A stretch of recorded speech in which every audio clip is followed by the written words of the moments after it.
शामोर नाम के prison colony से, जहां अलग अलग प्लैनेट्स के क्रिएचर को कैद करके रखा जाता था। उन कैदियों से वो वहां क्रिस्टल माइनिंग का काम करवाते थे और उन कैदियों पर नजर रखने के लिए वहां बहुत तरह के रोबोट्स रखे हुए थे जो उन्हें कहीं भागने नहीं देते थे। वहां के सारे कैदी अलग अलग प्रजाति के थे, इसलिए वो एक दूसरे की लैंग्वेज भी नहीं समझ सकते थे। वहां डेल नाम का एक लड़का था जो हमेशा वहां से भागने की फिराक में रहता था। सारे रोबोट्स का हेड ड्रेडनॉक नाम का रोबो था। वो डेल से पूछ रहा था कि उसने जीरो फ्यूजिटिव को देखा क्या, वो उनके प्रिजन से भाग गया है। और वो डेल को टॉर्चर करके पूछने लगता है। दूर खड़ा जीरो ये सब देख रहा था। वो जाके पावर सोर्स को डिस्ट्रॉय कर देता है, जिससे ड्रेडनॉक की नज़र उसकी तरफ हो जाती है और डेल वहां से भाग पाता है। उसका पीछा वहां के रोबोट्स कर रहे थे और वो भागता जा रहा था। वो वहां काम करने वाली एक गाड़ी चुरा लेता है और वहां से भागने लगता है। इतने दिनों बाद उसे भागने का मौका मिला था। वो किसी तरह भी इस कैद से बस आज़ाद होना चाहता था, पर उसकी सारी हरकतें वहाँ का हेड डिवाइनर देख रहा था। वो सारे पावर्स को कट कर देता है, जिसकी वजह से वहाँ की ग्रेविटेशनल फोर्स कुछ ज़्यादा ही हो जाती है। डेल अपने मकसद के बस कुछ ही दूर था, पर ग्रेविटी की वजह से वो वापस से वहीं गिर जाता है। आगे हम देखते हैं वहाँ की हेड डिवाइनर की बेटी ग्वेन और ड्रेडनॉक को, जो काइजन नाम के प्लैनेट के एक आदमी से मिल रहे थे। वो आदमी अपने प्लैनेट के क्रिमिनल्स को उन्हें बेच देता था ताकि वो उनसे माइनिंग करवा सके, पर इस बार वो एक बहुत छोटी स्पीसीज को लेके आया था। ग्वेन उससे कहती है कि अगर अगली बार उसने किसी यंग को यहाँ लेकर आया तो वो उसे माइनिंग पे लगा देगी। ड्रेडनॉक ग्वेन से कहता है तुम्हारे पिता तुम्हारी इस हरकत से खुश नहीं होंगे। डिवाइनर ग्वेन को फ्यूजिटिव जीरो का पता लगाने को कहता है। वो कहता है कि डेल उसके साथ मिलकर काम कर रहा है, तुम पता लगाओ कि फ्यूजिटिव जीरो कहाँ है, नहीं तो फिर ड्रेडनॉक अपने तरीके से पता करेगा। ग्वेन उससे कहती है इसकी जरूरत नहीं पड़ेगी, बस उसे थोड़ा टाइम चाहिए, और वो वहाँ से निकल जाती है। ग्वेन के वहाँ से जाने के बाद ड्रेडनॉक डिवाइनर से कहता है कि आप ग्वेन से हमारे मिशन की सच्चाई क्यों छुपा रहे हैं। डिवाइनर उससे कहता है कि अभी वो रेडी नहीं है हमारे मिशन के लिए, इसलिए उसे अभी नहीं पता चलना चाहिए कि हम यहाँ माइंस में क्या खोज रहे हैं। जब सही समय आएगा तो वो उसे बता देगा कि ये मिशन उनके लोगों के लिए कितनी जरूरी है। डेल अभी भी अपने प्रिजन से भागने की ही कोशिश कर रहा था, तभी उसे वहाँ किसी की आवाज़ सुनाई देती है। वो उससे कह रहा था कि तुम कभी हार नहीं मानने वालों में से हो। उसे पता नहीं चल रहा था कि कौन है जो उसकी लैंग्वेज में उससे बात कर रहा है। तभी वहाँ के रोबोट्स आकर उसे कहीं लेकर जाने लगते हैं।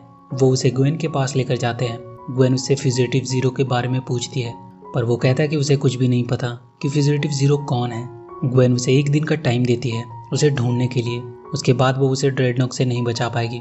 ग्वेन उसे बताती है कि fugitive zero last time north west क्रैवैश में देखा गया था, इसलिए वो अपनी खोज वहाँ से शुरू करे, उसे आसानी होगी। डेल कहता है पर वो जगह तो माइनिंग के बहुत नीचे कोर में है, वो कैसे कर पाएगा, पर ग्वेन अब कुछ नहीं कर सकती थी। डेल बाकी सभी माइनर्स के साथ वहाँ नीचे जाने लगता है। लिफ्ट में वो सेफ्टी वीडियोस देखता है कि कैसे वहाँ के खतरों से बचकर वहाँ काम किया जाता है। सेफ्टी के लिए दो लोग अपने पैरों को एक दूसरे से बांध लेते हैं। डेल का पैर एक बड़े से एलियन के साथ बन जाता है। वो अब नीचे पहुंच चुका था। उसके पैर से बंधा वो बड़ा एलियन देखता है कि वो काम नहीं कर रहा है। वो उसे उसकी माइनिंग गन देता है और वहाँ से जाने लगता है। डेल उसे एक पत्थर फेंक कर मारता है, जिससे वो बहुत गुस्सा हो जाता है। वो डेल की तरफ बढ़ता है। डेल माइनिंग गन उठा लेता है, पर वो गिर जाता है और उसकी गन चलने की वजह से वहाँ के पत्थर टूटने लगते हैं। वो बड़ा एलियन उसे पत्थर में दबने से बचाता है। तभी वो देखता है उन पत्थरों के पीछे एक बड़ा सा शिप पड़ा हुआ है। वो दोनों उसके अंदर जाते हैं। पूरी स्पेसशिप खाली पड़ी थी। वो एलियन वहाँ के एक बटन को दबा देता है, जिससे वहाँ की लाइटें चलने लगती है। डेल उससे कहता है कि तुमने ये क्या दबाया। वो कहता है नहीं, उसने कुछ नहीं दबाया। पर एक मिनट, वो दोनों अब एक दूसरे की लैंग्वेज को समझ रहे थे। उस स्पेसशिप के ट्रांसलेटर की वजह से शायद ऐसा हो रहा था। वो दोनों अपना नाम एक दूसरे को बताते हैं। उस एलियन का नाम रॉक टैग था। उसकी आवाज़ से डेल को पता चलता है कि रॉक दिखने में भले ही बड़ा है, पर वो एक बच्चा है। तभी वहाँ फ्यूजिटिव जीरो आता है। वो उसे देखकर समझ नहीं पा रहे थे कि ये रोबोट्स है या कोई और क्रिएचर। तब जीरो उन्हें बताता है कि वो मेडुसन है, जो कि एक एनर्जी बेस्ड लाइफ फॉर्म है, और उसने ये सूट खुद से बनाया है।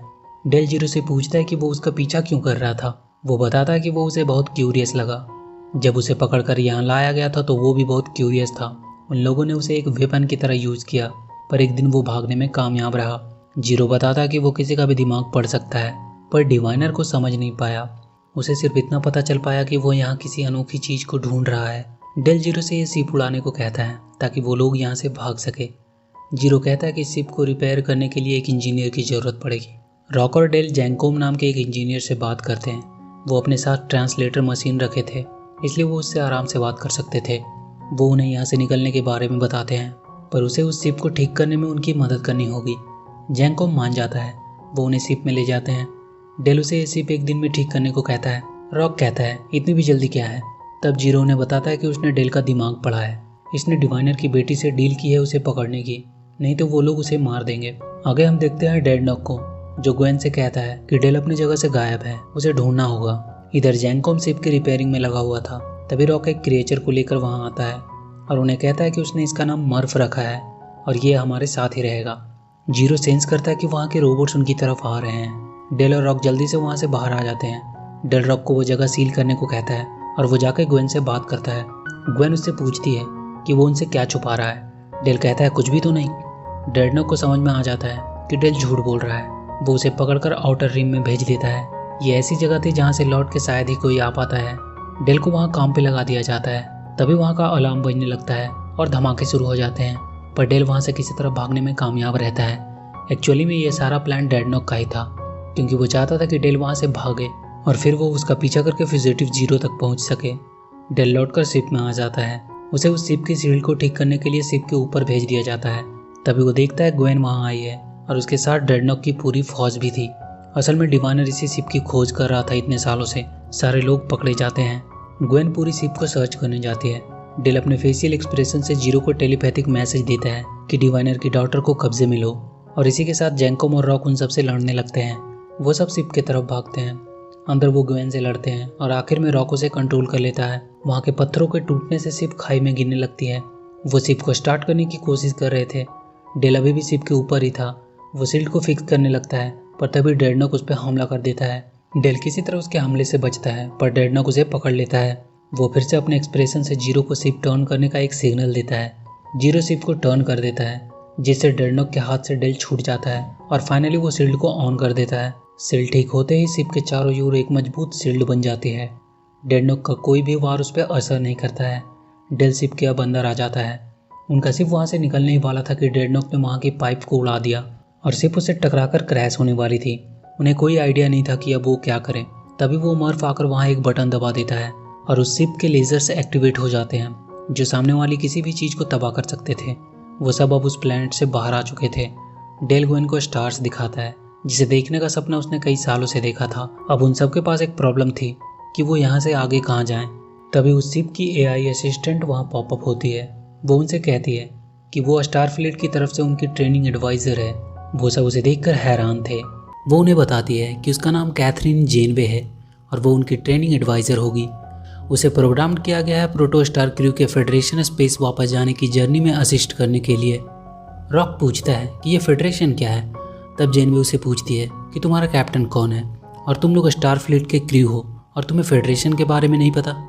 डेल कहता है कि वो कैप्टन है और वो उससे झूठ बोलता है कि वो लोग स्टारफ्लीट के कैडेट्स हैं। वो एक बार जेनवे को फेडरेशन के बारे में फिर से एक्सप्लेन करने को कहता है। जेनवे उन्हें बताती है कि यूनाइटेड फेडरेशन ऑफ प्लैनेट अलग अलग प्लैनेट्स और स्पेसीज का ग्रुप है जो कि यूनिवर्स में इक्वलिटी और लिबर्टी को बनाए रखते हैं। ये फेडरेशन यूनिवर्स को एक्सप्लोर करती है ताकि नए नए स्पीसीज और उनके सिविलाइजेशन को ढूंढा जा सके और यूनिवर्स में पीस और फ्रीडम मेंटेन की जाए। जेनवे डेल से पूछती है कि कहाँ जाना चाहोगे आप। डेल मैप में एक जगह पॉइंट करके कहता है कि उन्हें वहाँ जाना है। जेनवे उसे वार्न करना चाहती थी, पर डेल कहता है वहाँ जाने का मैप सेट करो। जेनवे को कैप्टन की बात माननी पड़ती है। रॉक डेल से पूछता है कि हम कैडेट्स होने का झूठ क्यों बोल रहे हैं। जीरो कहता है हमें सच बता देना चाहिए, फेडरेशन हमारी सुरक्षा जरूर करेगा डिवाइनर से। पर डेल कहता है वो किसी फेडरेशन पे बिलीव नहीं कर सकता और उन्हें क्या पता ये फेडरेशन असलियत में कैसी है। क्या वो किसी अनजान स्पीसीज की मदद भी करेंगे। जब तक वो यहाँ हैं ये सिर्फ उनका है और वो जो चाहे अपने हिसाब से कर सकते हैं। ग्वेन को वो एक सेल में बंद कर देते हैं। ग्वेन उन्हें वार्न करती है कि उसके फादर उसे ढूंढते हुए यहाँ आएंगे, फिर वो बच नहीं पाएंगे। इधर डिवाइनर बहुत गुस्से में था। वो डेडनॉक को शिप तैयार करने को कहता है। वो उनके पीछे जाएगा। वो सब शिप को एक्सप्लोर कर रहे थे। डेल वहाँ का कमरा देखकर काफ़ी ज़्यादा खुश था। ऐसी लाइफ उसने बस अपने सपनों में ही देखा था। रॉक ग्वेन के लिए खाना लेके जाता है। रॉक ग्वेन से कहता है इतने सालों से वो लोग हमें ऐसे ट्रीट करते रहे, तुमने उन्हें रोकने की कोशिश क्यों नहीं की। ग्वेन कहती है उसके फादर ने मना किया था, कहा था कि ये सब क्रिमिनल्स हैं। रॉक कहता है वो क्रिमिनल नहीं है, उसने एक ही क्राइम किया है कि वो पकड़ा गया। वो उसे खाना देकर चला जाता है। शिप का अलार्म बजने लगता है। सब पता करते हैं कि हो क्या रहा है। जेनवे उन्हें बताती है कि हमें एक स्टार की ग्रेविटेशनल फोर्स अपनी तरफ खींच रही है। डेल जेनवे से कहता है कोई बात नहीं, वो लोग मैनेज कर लेंगे और वो जेनवे की मदद लेने से मना कर देता है। वो जीरो को शिप टर्न करने को कहता है ताकि वो उस स्टार से दूरी बना सके, पर उस स्टार के ग्रेविटेशनल फोर्स को काउंटर करने के लिए उन्हें इंजन में शिप की सारी पावर चाहिए। जैंकॉम सारे पावर को मेन इंजन में डाइवर्ट कर देता है, जिसकी वजह से ग्वेन का सेल खुल जाता है। वो वहाँ से भागने की कोशिश करती है। वो वहाँ के वैक्यूम रेप्लिकेटर मशीन को एक शटल क्राफ्ट बनाने को कहती है, जिसकी मदद से वो वहाँ से भाग सके। मशीन एक शटल क्राफ्ट बनाने लगती है। डेल देखता है ग्वेन अपने सेल से गायब है। वो रॉक को उसे पकड़ने भेजता है। रॉक जाकर उसे रोकने की कोशिश करता है। वो दोनों लड़ने लगते हैं। शटल क्राफ्ट बस अब कंप्लीट ही होने वाला था। रॉक उसे रोकने की पूरी कोशिश कर रहा था। तभी ग्वेन वहाँ के ग्रेविटेशनल फोर्स को कम कर देती है, जिसकी वजह से सब फ्लोट होने लगते हैं। अब डेल के पास कोई रास्ता नहीं था। उसका शिप तेजी से स्टार की तरफ बढ़ रहा था। वो हेल्प के लिए जेनवे को बुलाता है। वो आकर ग्रेविटी को स्टेबलाइज करती है। रॉक ग्वेन को पकड़ लेता है। जेनवे शिप को स्टार में क्रैश होने से बचाने में उनकी मदद करती है। उनका शिप उस स्टार से दूर चला जाता है। ग्वेन को फिर से सेल में बंद कर दिया जाता है। डेल जेनवे को थैंक्स बोलता है कि उसने आज उन लोगों की जान बचा ली।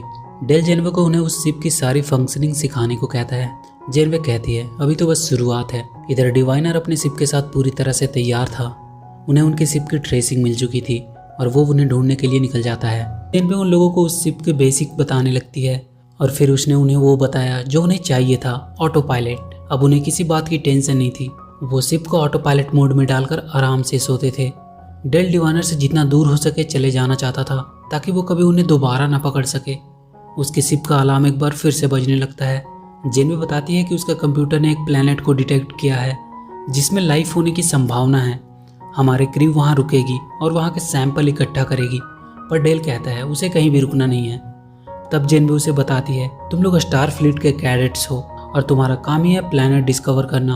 अगर तुम नहीं माने तो वो फेडरेशन को रिपोर्ट करेगी। डेल कहता है इसकी कोई भी जरूरत नहीं है। वो लोग जाएंगे सैंपल इकट्ठा करने और फिर उनका शिप एक प्लैनेट पे लैंड करता है। जेनवे उन सबको ट्रैकिंग डिवाइस देती है और एक इमरजेंसी वेपन भी देती है ताकि मुसीबत में वो सब इसका इस्तेमाल कर सके।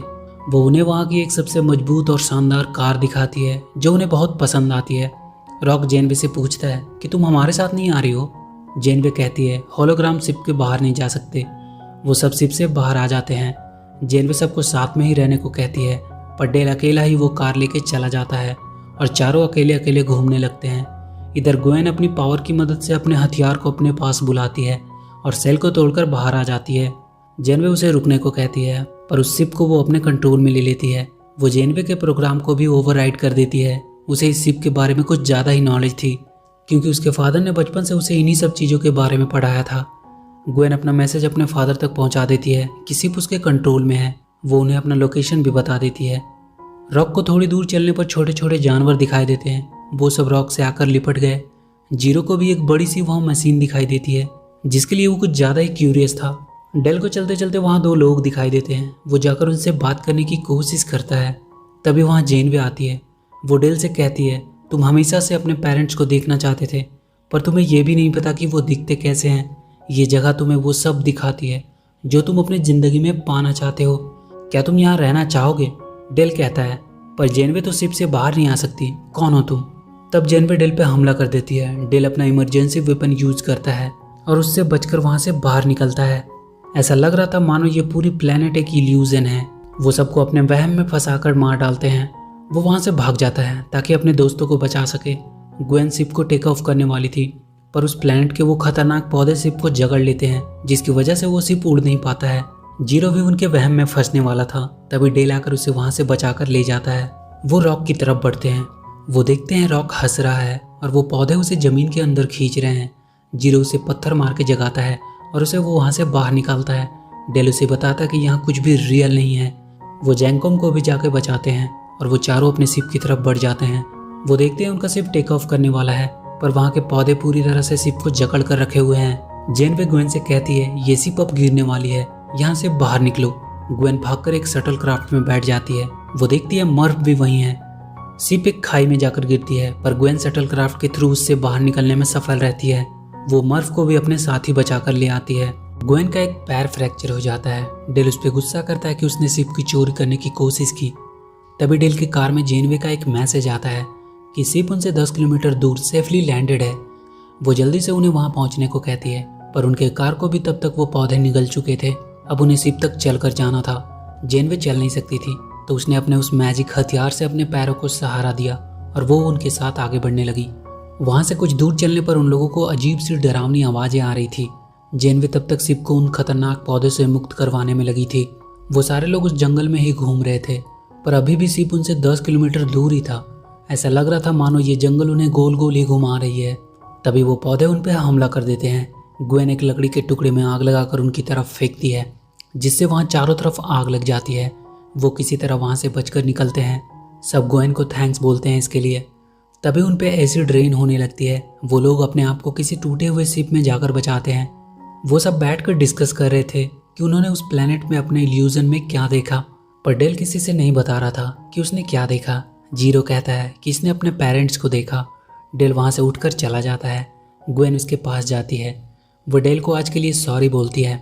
डेल उसे स्टार्स दिखाता है। तब डेल को आइडिया आता है कि स्टार्स फिक्स होते हैं, ये अपनी जगह नहीं बदलते, मतलब इनको फॉलो करते हुए वो अपनी शिप तक पहुंच सकते हैं। वो बाकी सबको बताते हैं और स्टार्स को फॉलो करते हुए आगे बढ़ने लगते हैं। तभी उन्हें ड्रेडनॉक दिखाई देता है। वो उन्हें पकड़ने लगता है। ग्वेन उन सबको वहाँ से भगाती है। ड्रेडनॉक ग्वेन के पैरों पे अटैक करता है, जिससे वो गिर जाती है। बाकी सारे लोग भागने लगते हैं। वो ड्रेडनॉक से बचने के लिए वहीं छुप जाते हैं। ग्वेन वहीं गिरी पड़ी थी।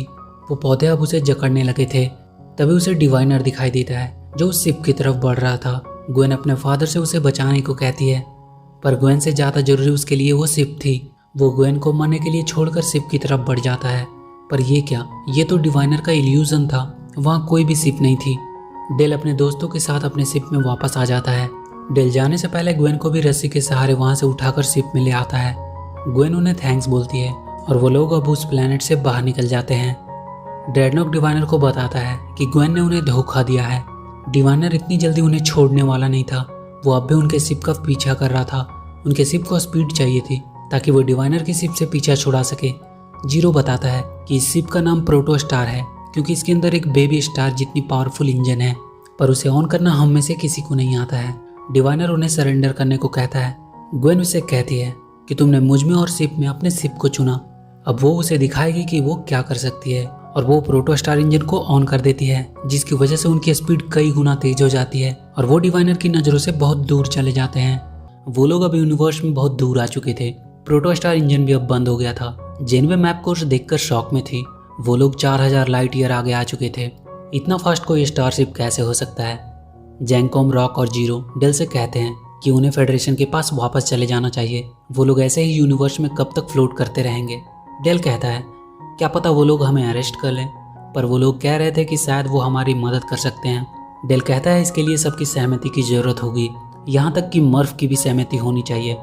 वो सब मर्फ को ढूंढने लगते हैं। मर्फ एक बहुत ही बर्फीली पहाड़ियों के ऊपर ठंड से कांप रहा था। जैंकॉम एक केबिन खोलकर देखता है, मर्फ वहीं था। पर यह जगह है क्या चीज़, यहाँ सब कुछ इतना रियल कैसे है। वो जेनवे से पूछते हैं। वो उन्हें बताती है कि ये होलोग्राफिक सिमुलेशन रूम है, इसमें हज़ारों यूनिक प्रोग्राम हैं। तुम इसमें वो सब चीज़ें फील कर सकते हो, मानो सब कुछ सच में रियल हो। जेनवे उन्हें स्काई डाइविंग का एक्सपीरियंस करवाती है। वो उन्हें और भी तरह तरह के रियल गेम्स के भी एक्सपीरियंस करवाती है। डेल एक कोबायाशी मोरू नाम के ऑप्शन के बारे में जेनवे से पूछता है। वो उसे बताती है कि ये एक एडवांस ट्रेनिंग मॉड्यूल है जो कि बेस्ट कैप्टन का टेस्ट लेती है। रॉक देखता है मर्फ वहाँ रखे फोटोन ग्रेनेड्स को खा रहा है। वो उसे रोकने की कोशिश करता है, पर तब तक वो सारा खा चुका था। जीरो ग्वेन से जाकर पूछता है कि तुम इतनी सैड क्यों हो। ग्वेन उसे बताती है कि जो उसके फादर ने उसके साथ किया उसे समझ नहीं आ रहा कि उन्होंने ऐसा क्यों किया। कैसे कोई एक स्टारशिप के बदले अपनी बेटी को छोड़ सकता है। वो बहुत अकेला महसूस कर रही है। जीरो उसे समझाता है कि वो भी एक वक्त बहुत अकेला महसूस करता था जब उसके फादर ने उसे पकड़ा था, पर उसके बाद वो अपने दोस्तों से मिला और उसने जीने का नया पर्पस ढूंढ लिया। वैसे ही तुम्हें भी जरूर कोई नया पर्पस मिल जाएगा उन लोगों के साथ रहकर। अब हमें 17 साल पहले का सीन दिखाया जाता है, जहाँ ड्रेडनॉक डिवाइनर से कह रहा था कि आप दिन पर दिन कमज़ोर होते जा रहे हैं। अब उसे नहीं लगता कि वो लोग उस प्रोटो स्टार को ढूंढ पाएंगे। डिवाइनर कहता है कि वो अपनी प्रजाति में अकेला ही बचा है और वो ऐसे ही इसे ख़त्म नहीं होने देगा। वो ड्रेडनॉक को अपने खून से उसे एक अपनी संतान बनाने को कहता है और तब जाकर ग्वेन उस दुनिया में आती है। डेल उस टेस्ट को ट्राई करना चाहता था ताकि वो भी सबको प्रूव कर सके कि वो कितना अच्छा कैप्टन है। कंप्यूटर उसे उसके टेस्ट में बाकी एक्सपर्ट क्रू को उसके साथ ऐड कर देता है। डेल को अपने शिप को चारों तरफ से घिरे हुए दुश्मनों से बचाना था, पर डेल इस टेस्ट में बुरी तरह फेल होता है। उसका स्कोर बहुत बुरा रहा। ग्वेन और जीरो जाकर प्रोटो स्टार का इंजन देखते हैं। ग्वेन कहते हैं कि उसके फादर को ऐसी पावरफुल इंजन वाली शिप क्यों चाहिए। वो दोनों जाकर जेनवे से पूछते हैं कि शिप के खोने से पहले इसका पर्पस क्या था, पर जेनवे को इसके बारे में कोई जानकारी नहीं थी। ऐसा लग रहा था कि उसके डाटा को वहां से हटा दिया गया है। तभी रॉक वहां आता है और जीरो से पूछता है कि क्या हो अगर कोई फोटोन ग्रेनेड खा ले। जीरो कहता है वो ब्लास्ट होकर गामा रेज में बदल जाएगा। रॉक भागता हुआ मर्फ के पास पहुंचता है। वो देख रहा था कि कहीं मर्फ भी ब्लास्ट ना हो जाए, पर मर्फ पे उसका कोई असर नहीं हुआ, वो सही सलामत था। ग्वेन जेनवे के हिडन डेटा को ढूंढने की कोशिश कर रही थी। वो उसके डेटा को रिकवर कर लेती है। तब जेनवे को पता चलता है कि ये उसका पहला मिशन नहीं है, पर वो डेटा अभी भी पूरी नहीं थी। डेल और उसके दोस्तों को तब तक उस शिप की एक खास बात पता चल गई थी। उन लोगों को वहाँ ट्रांसपोर्टेशन रूम मिलता है जिसके थ्रू वो किसी भी चीज़ को वो वहाँ से टेलीपोर्ट करके दूसरी जगह भेज सकते थे। वो लिविंग सब्जेक्ट पे इसका टेस्ट करना चाहते थे। इसके लिए उन लोगों ने मर्फ को चुना और उनका ये टेस्ट बिल्कुल सक्सेसफुल रहा। उन्हें बाहर से किसी की मदद मांगने का मैसेज आया। वो कह रहे थे कि उसे अर्जेंट ट्रांसपोर्ट की ज़रूरत है। डेल इसे पहचानता था। इसका नाम डेमन नैंडी था, जिसने डेल को पाल पोस कर बड़ा किया था। वो लोग टेलीपोर्ट होकर नैंडी के शिप में पहुंचते हैं। नैंडी उसे गले लगा लेती है और कहती है कि उसने उसे कई सालों तक ढूंढा। वो उन लोगों को डेल का कमरा दिखाती है। ग्वेन को वहाँ एक क्लोकिंग डिवाइस मिलता है जिसकी मदद से वो अपने शिप को इनविजिबल बना सकते हैं। अगर ये उन लोगों को मिल गई तो वो लोग कभी भी डिवाइनर की पकड़ में नहीं आ पाएंगे। नैंडी डेल से एक डील करती है कि वो उन्हें वो क्लोकिंग डिवाइस दे देगी, पर इसके बदले में उन्हें उसकी थोड़ी मदद करनी होगी। वो उसे एक प्लैनेट के बारे में बताती है जहाँ अभी तक कोई भी एलियन नहीं गया है। वो चाहती है कि वो लोग वहाँ से रेमालाइट क्रिस्टल लाने में नैंडी की मदद करे। उसे वहाँ की सिर्फ एक क्रिस्टल चाहिए। डेल किसी तरह अपने बाकी सभी दोस्तों को मना लेता है। जेनवे उसे जाने से पहले वार्न भी करती है। वो सब उस प्लैनेट पे पहुँच जाते हैं। वहाँ की ज़मीनें हिलने लगती है। ऐसा लग रहा था जैसे कोई रेत का तूफान आया हो। वो लोग अपने आप को सरेंडर करने का मैसेज उन्हें देते हैं। तब जाकर वो तूफान थमता है। उन्हें आगे बढ़ने का रास्ता दिखाया जाता है। वो सब उस सुरंग की तरफ बढ़ते हैं। वो अंदर ही अंदर चले जा रहे थे। वहाँ वो सब एक बहुत गहरी सुरंग में गिर जाते हैं। नीचे उन्हें बहुत से रेमालाइट क्रिस्टल चमकते हुए दिखाई देते हैं। एक चमकती हुई रूह भी उन्हें दिखाई देती है। वो उन्हें कुछ बताना चाह रहे थे। तभी नैंडी एक क्रिस्टल को लेकर भागने लगती है। वो जगह टूटने लगती है। सब वहाँ से बाहर की तरफ भागते हैं। डेल नैंडी को रोकने की कोशिश करता है कि वो ऐसा नहीं कर सकती। तभी डेल को पता चलता है कि नैंडी ने ही उसे डिवाइनर के पास बेचा था और नैंडी अपने शिप पे बैठकर वहाँ से चली जाती है। वो सब भी टेलीपोर्ट होकर अपने शिप में आ जाते हैं। डेल ने अपना ट्रैकर उस क्रिस्टल पे लगा दिया था और उसी की मदद से वो उसे टेलीपोर्ट करके वापस से उसे उसके सही जगह पे पहुंचा देता है। डेल बहुत गिल्टी महसूस कर रहा था। नैंडी उसके साथ ऐसा कैसे कर सकती है, वो तो उसके बेटे जैसा था। ग्वेन उसे समझाती है कि इसमें उसकी कोई गलती नहीं। समय के साथ हमें पता चलता है कि कौन अपना है और कौन पराया। इसी बात से नाराज होकर नैंडी डिवाइनर से बात करती है और उसे उनके शिप के लोकेशन का कोऑर्डिनेट्स भेज देती है। ड्रेडनॉक डिवाइनर से कहता है कि वो लोग काफ़ी आगे निकल चुके हैं। उन्हें पकड़ने में उनके शिप को कई महीने लग जाएंगे। डिवाइनर कहता है अगर हमें उनका लोकेशन पता है तो और भी कई तरीके हैं जिससे वो उन्हें अपनी प्रेजेंस बता सकता है और वो उनके शिप के व्हीकल रेप्लिकेटर को ओवरराइड करके अपना एक रोबोट बनाने लगता है। उनका शिप एक टाइकोन स्टॉर्म से होकर गुजरने वाला था। जैंकोम प्रोटोस्टार इंजन को ठीक करने में लगा हुआ था। तभी अचानक से इंजन में एनर्जी फ्लक्चुएशन होती है और उससे पिंक कलर का एक लेयर निकलता है जो सबके पास से गुजरता है। सब हैरान थे कि ये क्या हुआ। जेनवे जैंकोम को बताती है कि कंप्यूटर के हिसाब से उसके अलावा और कोई भी इस शिप पे नहीं है। ये कैसे हो सकता है। इंजन का कोर ब्रीच होने वाला था। जैंकोम तेजी से उसे ठीक करने की कोशिश करने लगता है। तभी एक ब्लास्ट होता है और जेनवे कहीं और पहुंच जाती है। वो बाकी सभी को ढूंढने लगती है। उसे रॉक दिखाई देता है। रॉक जेनवे से कहता है कि बाकी सब कहाँ हैं। उसे यहाँ कोई भी नहीं मिल रहा है। जेनवे देखती है रॉक के पास सब कुछ बहुत स्लोमो में हो रहा है। जेनवे रॉक को बताती है कि जब हमारा शिप उस टाइकोन स्टॉर्म से गुजरा तो वहाँ कुछ अनयूजुअल हुआ।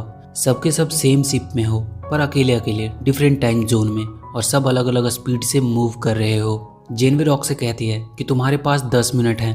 तुम्हें इंजन को कोर ब्रीच होने से रोकना होगा, पर तुम्हारे जोन में टाइम बहुत स्लो है, इसलिए 10 मिनट तुम्हारे लिए कई साल के बराबर होगा। वो रॉक को इंजन के टेक्निकल टर्म्स बताने लगती है। रॉक को समझ में कुछ भी नहीं आ रहा था। वो बहुत डरा हुआ था। वो अपना कान बंद कर लेता है और कंप्यूटर से जेनवे को बंद करने को कहता है। जेनवे वहाँ से अब जीरो के पास पहुँचती है। जीरो को सब कुछ पता था। वो जेनवे से पूछती है कि रॉक का टाइम उससे स्लो है या फास्ट। जेनवे बताती है कि रॉक का टाइम उससे बहुत स्लो है। जीरो को अब समझ में आ चुका था कि वो लोग ऑसिलेटिंग टाइम में फंस गए हैं। वो जेनवे को बताता है कि टाइम एक साइन वेव की तरह काम करता है। जो ब्लास्ट के सबसे करीब था जैसे कि जैंकोम, उसका टाइम सबसे फास्ट था और उसके बाद रॉक जिसका सबसे स्लो, और रॉक के बाद जीरो है, मतलब उसके पास अब ज़्यादा टाइम नहीं बचा है। तभी इंजन के कोर ब्रिज होने का अलार्म बजने लगता है। जीरो एक वार्प मैट्रिक्स का डिजाइन तैयार कर रहा था जिसकी मदद से इंजन के फ्रैक्चर को कंट्रोल किया जा सकता था, पर उसके पास टाइम नहीं था। इसलिए वो जेनवे के साथ वो डिजाइन किसी और के पास भेजता है ताकि वो इसकी मदद से वार्प मैट्रिक्स बना सके और इंजन को बचा सके। जेनवे डेल के पास पहुंचती है। वो अभी भी गेम खेलने में बिजी था, उसे पता ही नहीं था कि हुआ क्या है। जेनवे उसे सब कुछ बताती है और कहती है कि सब गायब हो चुके हैं, उसे जल्दी से किसी तरह भी ये वार्प मैट्रिक्स बनानी होगी। डेल वैकल रेप्लिकेटर से उसे बनाने का सोचता है, पर वो भी काम नहीं कर रहा था। किसी ने उसमें बहुत बड़ी फाइल लोड की हुई थी। जेनवे बताती है कि टाइम एनामोली के चलते ये रेप्लिकेटर काम नहीं कर रहा है, उसे जल्दी से कुछ और सोचना होगा। डेल वहीं के कुछ सामानों का यूज करके एक वार्प मैट्रिक्स बना देता है। वो जल्दी से इंजन रूम में उसे लगाने पहुंचता है, पर उसके पास उसका कपलर नहीं था। जेनवे उस मैट्रिक्स को लेकर ग्वेन के पास पहुंचती है। ग्वेन कपलर ढूंढने लगती है, पर उसे मिल नहीं रही थी। तभी वो देखते हैं कि वहाँ के वैकिल रेप्लिकेटर ने ड्रेडनॉक जैसा ही एक रोबोट बनाया है जो उनकी तरफ आ रहा है। ग्वेन समझ जाती है उसके फादर का ही काम है। जेनवे बताती है कि उसका टाइम जो नॉर्मल के काफी करीब है, इसलिए उसका रेप्लिकेटर काम कर रहा है और बाकी किसी का भी काम नहीं कर रहा है। वो रोबोट अब अंदर आ चुका था। ग्वेन उस पर हमला करती है, पर यह उसके लिए काफी नहीं था। वो कुछ कोड्स डालकर जेनवे के फाइल्स को ही इरेज कर देता है। वो ग्वेन से कहता है कि वो इस शिप को डिवाइनर के पास ले जाएगा। ग्वेन कहती है बहुत जल्द शिप एक्सप्लोड होने वाली है, तुम कभी इसे नहीं ले जा पाओगे। तभी वो रोबो वहाँ से एक कपलर निकालता है और ग्वेन को वहीं बंद करके उस वार्प मैट्रिक्स को लेकर इंजन रूम में पहुंचता है। वो प्लग लगाने ही वाला होता है कि ग्वेन इंजन के पीछे का डोर खोल देती है और वो रोबो शिप से बाहर गिर जाता है, पर इसमें उसका वार्प मैट्रिक्स भी बाहर गिर जाता है। आगे हम रॉक को देखते हैं जो कि अपने बहुत ही स्लो टाइम जोन में बिल्कुल अकेला था। उसे ग्वेन का एक मैसेज आता है। वो उससे कहती है कि तुम सबको बचा सकते हो। वो उसे वार्प मैट्रिक्स का डिजाइन भेजती है और कपलर कहाँ मिलेगा ये भी बताती है।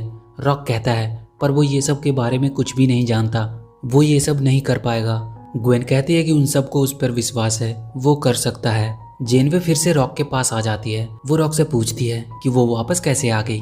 रॉक कहता है कि उसने उसके प्रोग्राम को वापस से सही कर दिया। उसे ये करने में 276 ट्राई लगे। रॉक ने वार्प मैट्रिक्स भी बना लिया था। जेनवे उसे इंजन रूम में ले जाती है और रॉक के प्लग लगाते ही वापस से वो पिंक लेयर निकलता है और सब वापस से एक शिप में आ जाते हैं। सब रॉक को देखते ही उसे गले लगा लेते हैं। ग्वेन रॉक से पूछती है कि तुमने ये सब कैसे किया।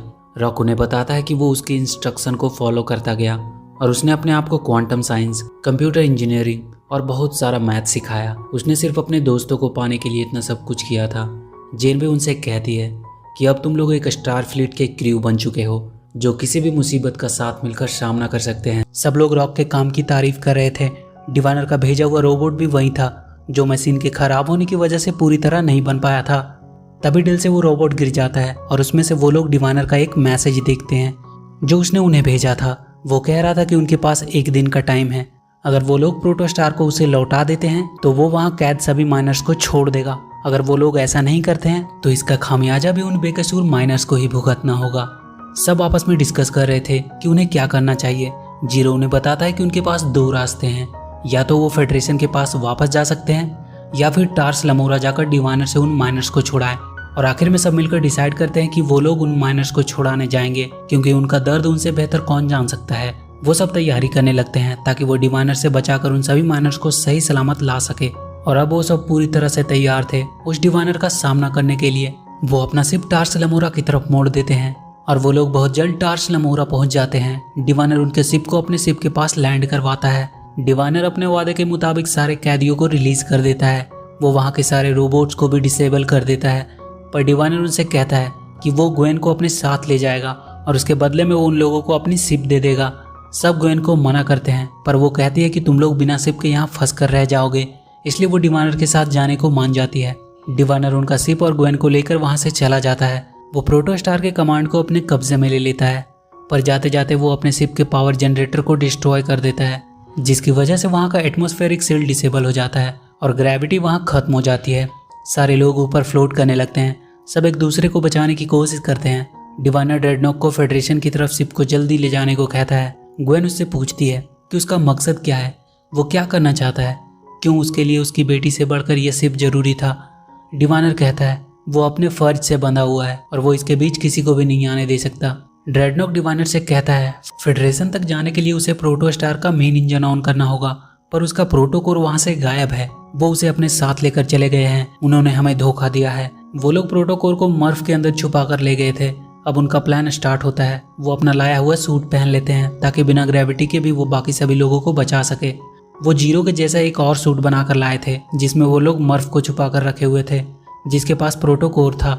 डेल बाकी सभी लोगों को शिप में जाने को कह रहा था। रॉक और जेंकम इंजन रूम में जाते हैं ताकि वो पावर जनरेटर को फिर से ठीक कर सके, पर तभी वहाँ के रोबोट्स फिर से एक्टिव हो जाते हैं। वो दोनों किसी तरह उनसे बचकर इंजन रूम में पहुँचते हैं। रॉक जल्दी से पावर जनरेटर को ठीक करने लगता है और जेंकम तब तक उन रोबोट्स को संभालता है। रॉक के जनरेटर ठीक करते ही एटमॉस्फेरिक शील्ड फिर से सही हो जाती है और वहाँ वापस से ग्रेविटी नॉर्मल हो जाती है। डेल देखता है डिवाइनर फिर से उनके पास आ रहा है। तभी ड्रेडनॉक वहाँ आता है और उनके प्रोटोकोर को छीनने लगता है, पर तब तक वहाँ के सारे माइनर्स एक साथ हो चुके थे। अब वो एक दूसरे की भाषा भी समझ सकते थे क्योंकि उनके पास यूनिवर्सल ट्रांसलेटर जो था। वो सब मिलकर ड्रेडनॉक को मार देते हैं, पर वो प्रोटोकोर को डिवाइनर के पास भेजने में सफल रहता है। डेल सबको जल्दी से शिप में बैठने को कहता है। वो लोग डिवाइनर के पीछे जाएंगे और वो डिवाइनर का शिप लेकर निकल जाते हैं। डिवाइनर अब स्टारफ्लीट की तरफ जाने वाला था। तब तक वो देखता है ग्वेन वापस से जेनवे को सही कर देती है और इस बार वो उसे अपग्रेड भी कर देती है। अब वो किसी को मार भी सकती थी और वो बहुत जल्द डिवाइनर को हरा देती है। डिवाइनर ग्वेन को कहता है कि प्लीज ऐसा मत करो, वो अभी भी अपने लोगों को बचा सकती है। ग्वेन अब पूरी सच्चाई जानना चाहती थी।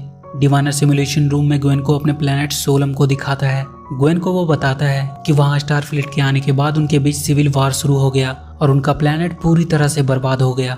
वो ग्वेन से कहता है कि वो टाइम के पीछे जाकर पूरे स्टारफ्लीट को खत्म कर देगा और इससे उनका प्लेनेट कभी बर्बाद नहीं हो पाएगा। डेल टेलीपोर्ट होकर वहाँ से उनके शिप में चला जाता है। ग्वेन डिवाइनर से कहती है कि वो उसकी इस हैवानियत में उसका साथ नहीं दे सकती। तभी वहाँ डेल आ जाता है। डिवाइनर उसे अपने पावर से बांध देता है। ग्वेन भी डिवाइनर से लड़ नहीं सकती थी। डिवाइनर देखता है जीरो वहाँ आया है। जीरो कहता है कि उसने उसे एक हथियार की तरह यूज किया। अब वो उसे दिखाएगा कि वो क्या चीज है। जीरो अपना सूट खोलकर फेंक देता है। वो एक अजीब सी रोशनी में बदल जाता है। डिवाइनर उससे तड़पने लगता है। डेल ग्वेन को उसकी तरफ देखने से मना करता है, पर डेल के शर्ट में लगे ट्रांसलेटर में ग्वेन उसकी रिफ्लेक्शन देख लेती है और वो वहीं बेहोश हो जाती है। डेल जीरो को ये सब रोकने को कहता है। जीरो रुक जाता है। डिवाइनर की हालत पूरी तरह से खराब थी। जीरो बहुत गिल्टी महसूस कर रहा था कि उसकी वजह से ग्वेन की ये हालत हुई। सारे लोग अब वहाँ आ जाते हैं। डिवाइनर को वहीं टार्स लमोरा में कैद कर दिया जाता है। कुछ दिन बाद ग्वेन भी ठीक हो जाती है। बस उस टाइम की मेमोरी उसकी लॉस हो चुकी थी और अब सारे लोग अपने प्रोटोस्टार को स्टारफ्लीट की तरफ रवाना कर लेते हैं। स्टारफ्लीट के लोग भी सेंसर में अपने खोए हुए प्रोटोस्टार को डिटेक्ट करते हैं और उनका एक शिप उन्हें ढूंढने को निकल जाता है। वीडियो अगर अच्छी लगी तो प्लीज चैनल को सब्सक्राइब करके बेल आइकन जरूर दबाएं।